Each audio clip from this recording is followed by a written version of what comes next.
Have you ever really stopped to wonder what's going on inside your phone or your calculator when you just add two numbers? It feels completely instant, almost like it's magic, but it's not magic at all. It's actually this really elegant chain reaction, and today we're going to pull back the curtain and see exactly how it works. I mean, really think about it for a second. You punch in 2 plus 2, and bam, the number 4 just appears. But what happens in that tiny little split second?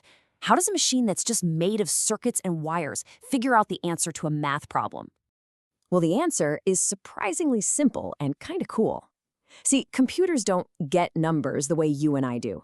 Instead, they handle something like addition by setting off a simple chain reaction, almost exactly like a line of falling dominoes. And that's the core idea we're going to dive into. Okay, so first things first, we have to remember the computer's one big limitation. It doesn't see numbers like 2 or 4 or 97. It only sees binary, a language made up of just two digits, 0 and 1. So the real challenge becomes, how in the world do you build a circuit that can add any number using only these simple on or off signals? And the solution to that huge problem? Well, it starts with one single fundamental building block. You could say it's the hero of our story today, a simple but absolutely brilliant little circuit. So let's meet the full adder. So what even is a full adder? Just think of it like a tiny little machine. Its whole job is to add 3 single bits, bit A, bit B, and a carry-in bit that it might get from a previous calculation.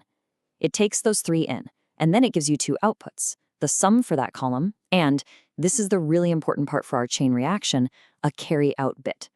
This thing is basically the essential Lego brick for building our entire calculator.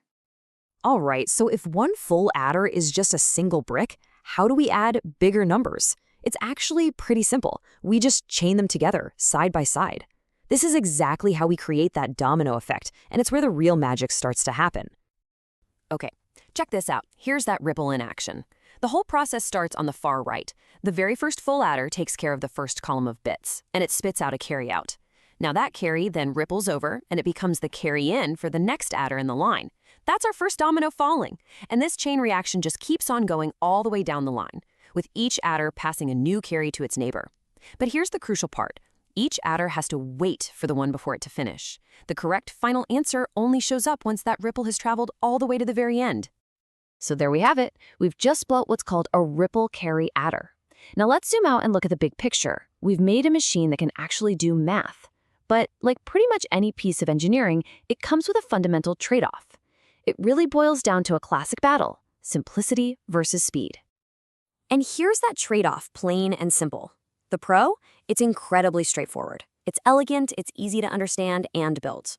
But the con? Well, it's a big one. It's slow.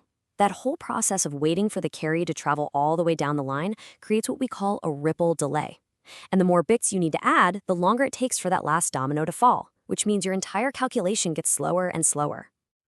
So you might be thinking, okay, if it's so slow, why do we even care about it? And that's a great question. We care because this design, even with its flaws, is the absolute foundation of all computer arithmetic. In fact, its biggest weakness is the key to everything that came next. And this right here is the main takeaway. The ripple carry adder is the conceptual starting point. Every single unbelievably fast, super sophisticated adder inside the device you're watching this on right now is, at its core, just a clever solution to that one problem, the ripple delay. Before engineers could build something faster, they had to master this fundamental design first. All right, so let's do a quick recap of everything we've covered. We learned that computers do their math using these little circuits called full adders. When you chain them together, you get a ripple carry adder. In that system, the carry bit ripples through the whole circuit, just like a line of dominoes. And while this design is beautifully simple, that ripple creates a major speed bottleneck. But most importantly, this whole concept is the bedrock, the starting point for all modern computer calculation. And that brings us to one last really fascinating question. We've just established that this foundational way of doing math is inherently slow. So if the very first idea for computer math is based on waiting for a ripple, what kind of incredible tricks and ingenious designs are our modern processors using to get around that delay and hit the mind-boggling speeds we all rely on every single day? It's definitely something to think about. Thanks for joining me.